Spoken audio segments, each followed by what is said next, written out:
So this dude, Fermat, you might have heard of Fermat's last theorem. It's kind of famous thing. Took a few hundred years for somebody to prove it at the end of the last century.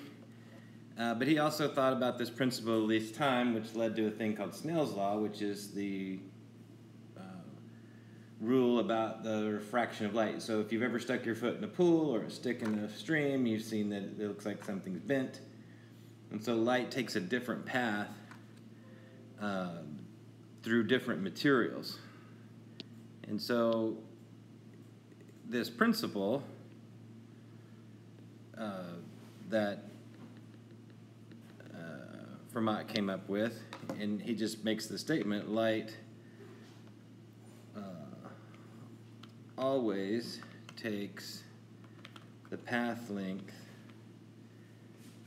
requiring the shortest time.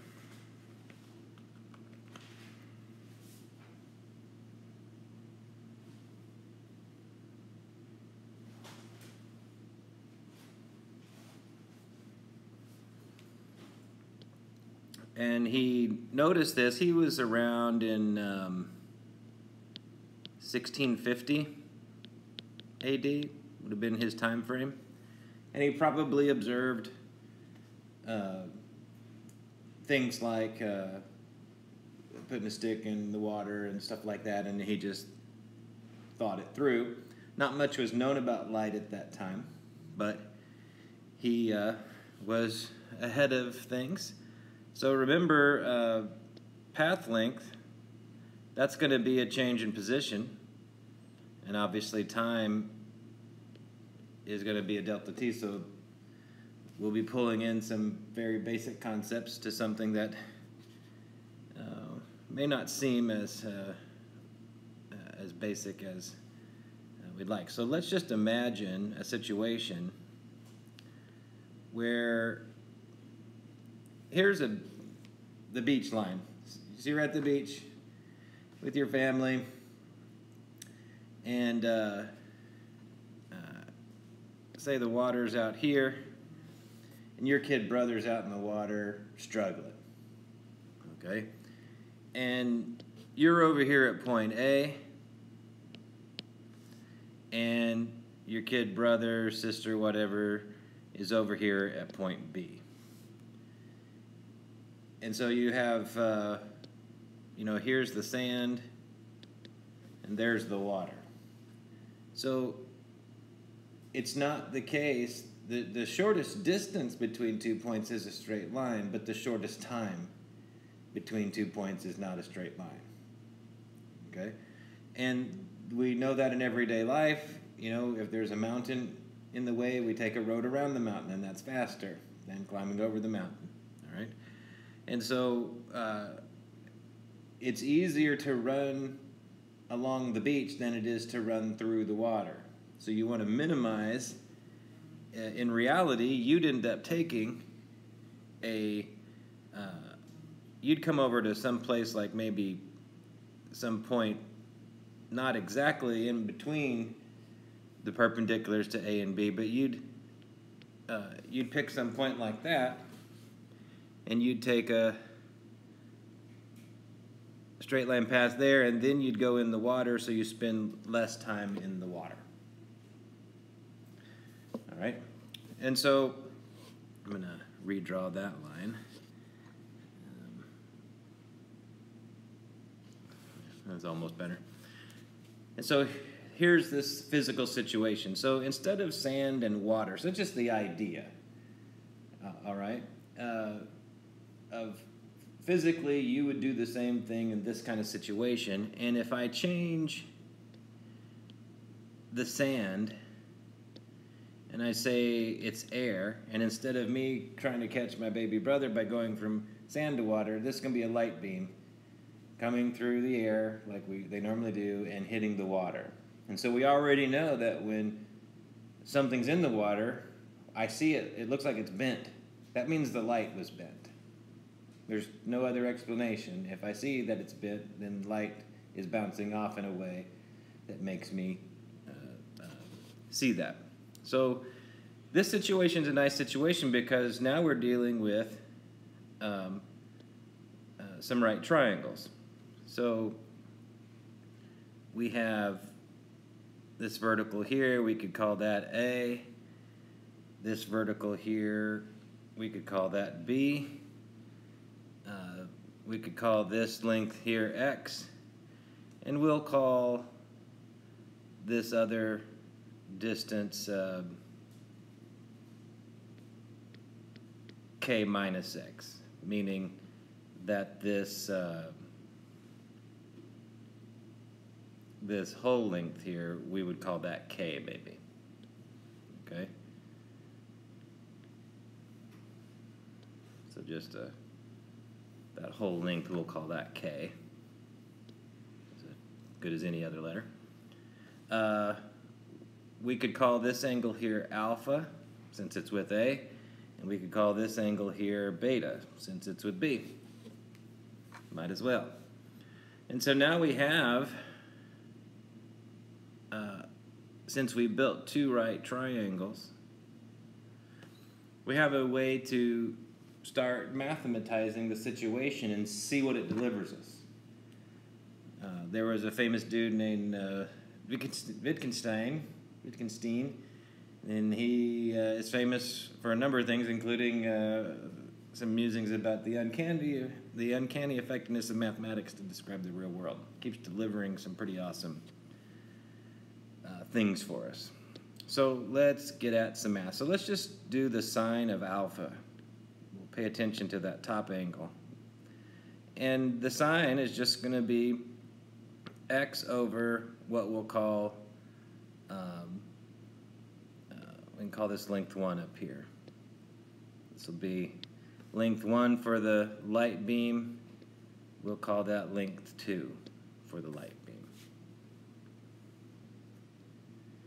And length 1, hopefully by now you know the Pythagorean theorem. The hypotenuse is always going to be the square root of the sum of the squares of the other sides. So we're going to have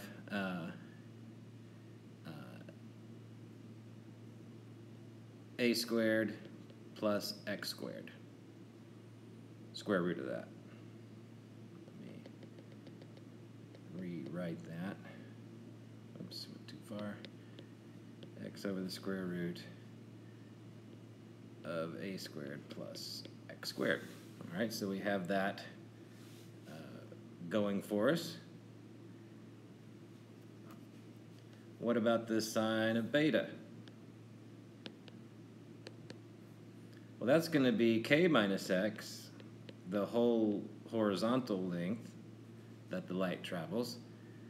And that's going to also be the square root of the sum of the squares of the other side. And the vertical is b squared. And the horizontal is a k minus x as a length, that thing squared. All right, so we have two relationships that we can talk about. So that gives us one little bit of math, and so we're going to come back to that because that doesn't do much for us other than just tell us about triangles. So let's get to what Fermat's principle of least time is. So one thing that is for sure is that the total time of travel is going to be the time for the top part of that transit plus the time associated with the bottom part of that transit.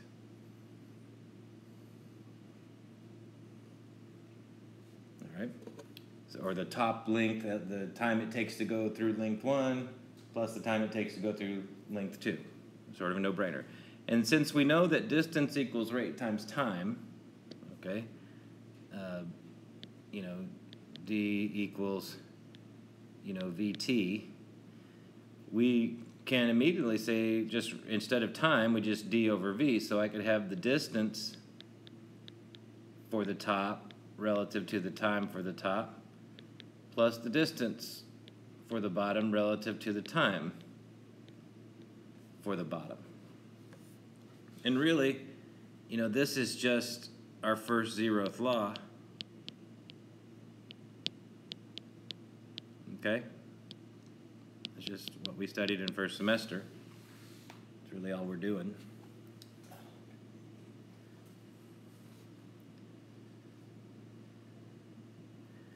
Oh, wait a minute, I miswrote my denominators. Instead of t in the bottom, it's to be v for velocity. Sorry about that. So that means we could kind of rewrite our total time equation. I'm just going to use a big capital T for total time, so we don't have to mess with so many subscripts.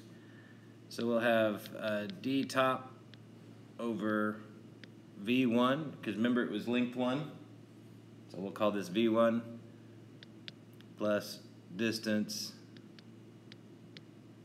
in the bottom transit v2.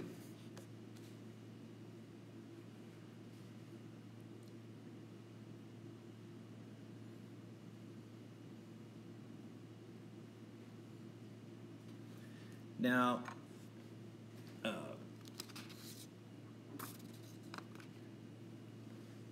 if we pay attention to how the time is changing with respect to x, that means we have to take a derivative. And yeah, I know this course is an account-based course, but like we said before, all of you have taken Calc 1, had some exposure to it, so why not take advantage of that? And so if I take the derivative of this, well, first before I take the derivative, let me rewrite it. Instead of distance top, I'll put what we got from the geometry. A squared plus x squared for v1, and this other one was kind of a b squared. Oops.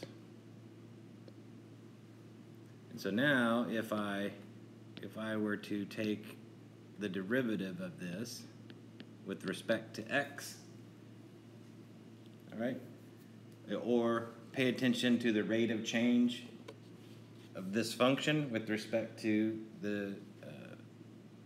the way that position changes, then we're going to get this. dt dx will be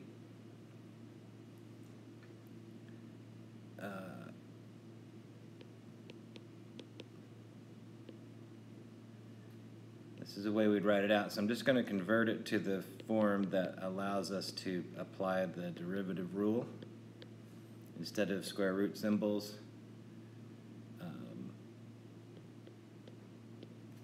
We put things in exponential format.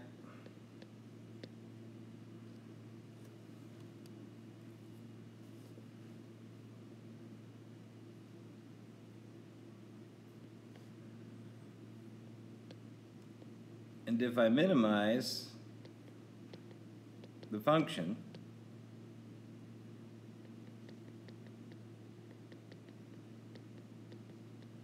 you learned about that in algebra.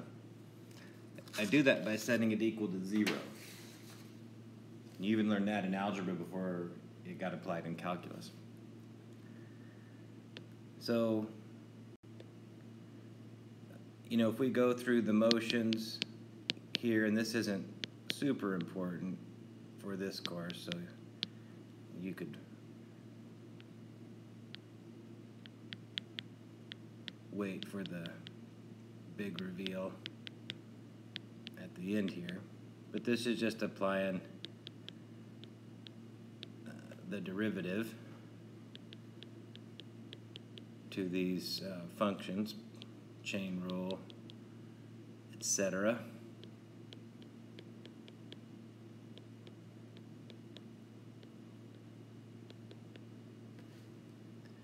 And so what happens is we'll get our half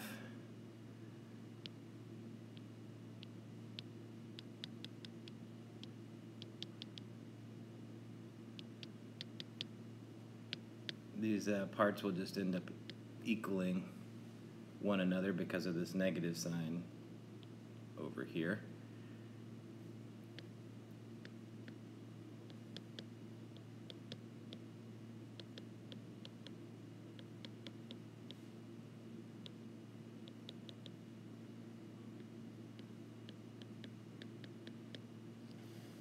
So, you know, this 2's drop out, the halves drop out, and you end up getting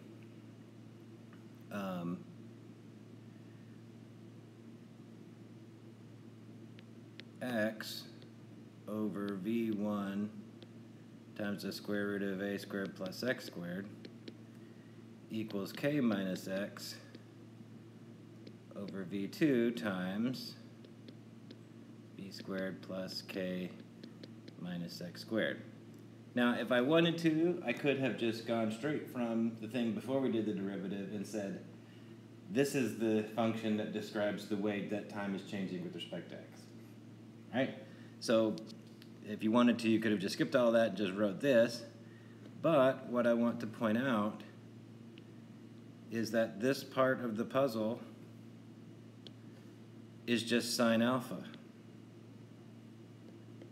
Oops.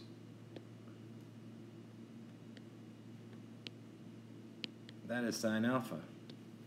And this part of the puzzle is sine beta. That was like one of the first things we did back at the beginning with the geometry. So really what you have is sine alpha, sine of that angle, over the speed along path 1 equals the sine of that other angle over the speed along the second path. So what did we really do? The sines of those angles describe the x and y path lengths, okay? The component parts, if you will, of the path that associated with v1. And sine beta does the same thing for the horizontal and vertical parts of the path for v2. So this is really nice. This is a simple, if I know the angle that the light beam is at with respect to the surface that it's about to transit through, and I know its speed in that medium, then I can predict, and if I know the angle of refraction, you know, if I'm looking at it and I measure it, and that's what we'll be doing, then I can predict the speed. So it's one of those things, you know, 3 out of 4, you get the fourth thing. That's the idea here, all right? And so this relationship is almost all there is to Snell's law. It's a version of Snell's law that sometimes we use it, the other one, but what we need to do is we're going to let this speed v1 be the speed of light over this constant that I'll call n1, and I'm going to do the same thing for v2. Now the reason I'm doing that is because we're talking about light. v1 and v2 are going to be the speed of light. However, in certain mediums, certain materials, the speed of light is slower. Now here's the weird thing about speed of light. It's always a constant speed. Its maximum constant speed is in a vacuum. But everywhere else, it's slightly slower. But wherever it's at, it's going a constant speed. That's the thing about light. So when it leaves a vacuum and say it comes into our atmosphere, it slows down a extremely small amount, like in the 10,000th place or something, decimal place. But when it hits water, it slows down noticeably, and other materials. But what's interesting is that if it goes from air to water to air, it's always, whatever its speed in air is, that's the speed it's going to be in air, no matter where it came from. So if it leaves the water and goes back into the air, it speeds up. Okay? And why it does that is a deep thing that we'll talk a little bit about. But just to remind you, c is the speed of light. Of course, you'd have got that from the movie we saw months ago. And n is going to be what we call the index of refraction, because when things reflect, they bounce off at the angle that they hit. So when you look in a mirror, all them light, you're seeing yourself and other things, it's because light is bouncing off that mirror at the same angle it hit the mirror after it reflected off the things that you can see. You see things because light bounced off of them, period. Otherwise you wouldn't see them because that light wouldn't hit your eyeball. Right? And so this index of refraction for the material that we're paying attention to. And so if the speed, v1 or 2 or 3 or whatever we're paying attention to, equals the speed of light, then that means you're in a vacuum. Index of refraction for a vacuum is 1. So we would always, and when we do this little trick in physics, you just pick a number, an index number.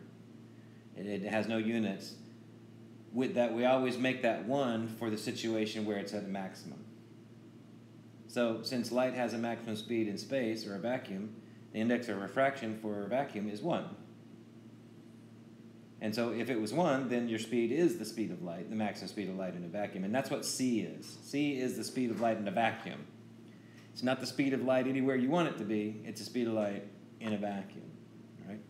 So the thing that we can do here is, since it's just an index, we can create a system of, here's the index of refraction for water, air, oil, you name it, and ends up being the case that this index of refraction tells us what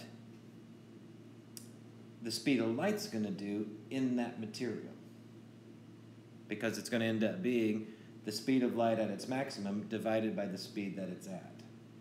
Or if we wanted to know the speed that it's going to be, and we already know the index, we work it backwards that way. Okay.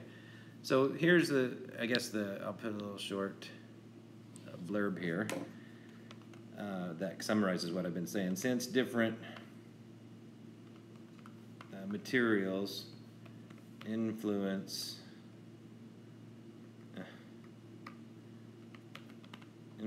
the speed of light in different ways, we invent something to account for that. Right? And that thing, we'll say N1 will equal C over V1, or N2 will be C over V2, etc.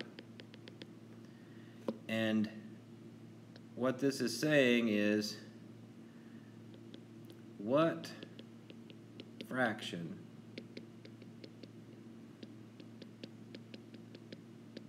of the speed of light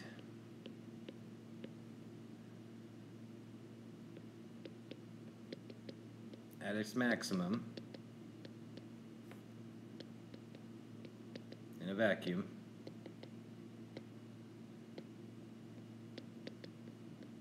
not a Dyson, the space. Just kidding.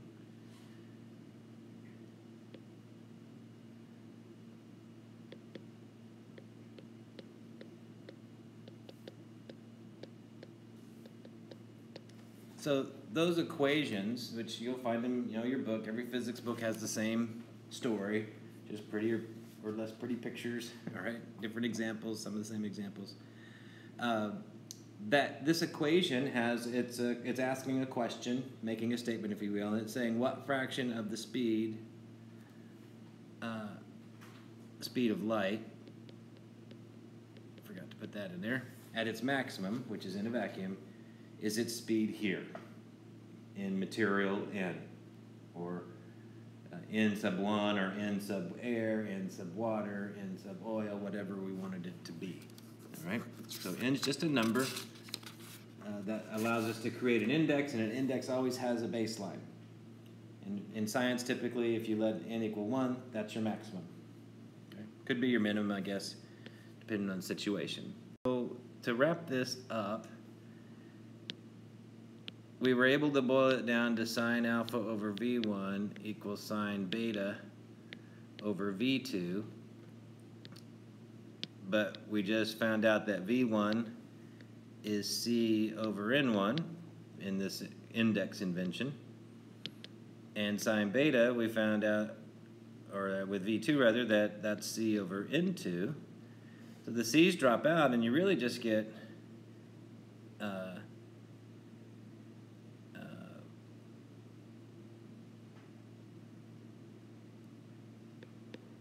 N1 sine beta,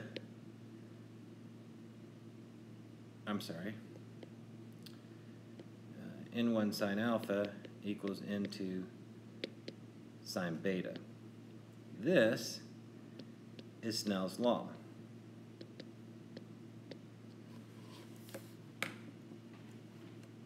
And so two big things here. I mean, if you read your textbook, it just comes out of the box with this. It doesn't really even, it says, here it is, enjoy.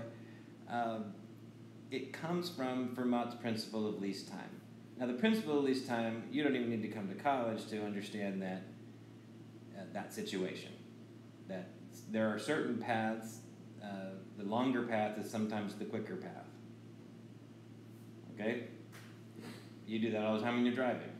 You know, that's all interstate versus some crummy state road. I'll get there faster on the interstate in lots of cases. So that's a no-brainer. The right triangle trigonometry that we did in the beginning, no big deal. The derivative, yeah, you would need Calc 1 to even understand that, and it's more tedious than it is difficult, but it was there. But when we get down to it, there's really two important things. Number one is that these trig functions allow us to account for lengths and times when a right triangle is present. That gives us a lot of computing power to turn something that is otherwise complex into something that's computationally simple.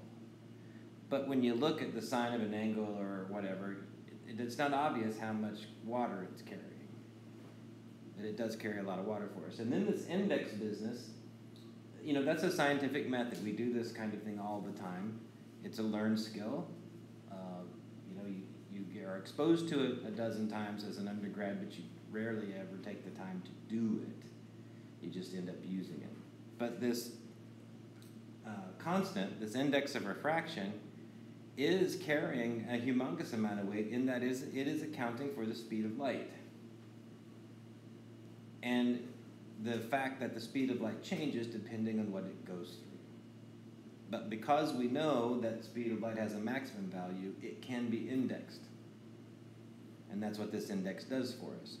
So now that we can go and point light at water and air and oil and you name it, and we can watch how the light beam is deflected through that material and go, the index of refraction for this material is such and such.